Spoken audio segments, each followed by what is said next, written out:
chini ya kapeti Manara hivi karibuni anaenda kuongeza mke mwingine. Labda sio mkoa huu. Labda ende andeni kwa Msisi huko Mazingara Suwa. Hapana, kwa mkoa hapana. Hapana. Kwa nini? Hamna kaka, napelekea kaka sasa utakuwa utu uzima ovyo. Sasa hivi amtafute mwanamke ambaye yani mwanamke huyo asiwe na uzazi. Anaona vizuri, yani uzazi ashamaliza. Ikiwezekana hata siku zake pia mwanamke pia. Au yashafunga. So ejigo, yani mtu ambao kuja kurelax. Unajua kinachomtofautisha kufikia hivi ni age ya Zailisa na yake. Kaka unajua ana 50 na kama sikosei. Sasa ukiangalia Zailisa bado damu changa.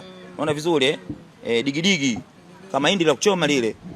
Sasa kuna nini nafikiri? Kwa hiyo mimi nachomshauri kakaangu, yani akitaka hivi vyote vimwepuke kama kweli wameachana. Atafute mtu ambaye tayari ameshakomaa siku, amtafute mtu tayari kwamba huyu ameshazaa, yupo kwa sababu ya kufanya nini? Ya kuishi maisha yake.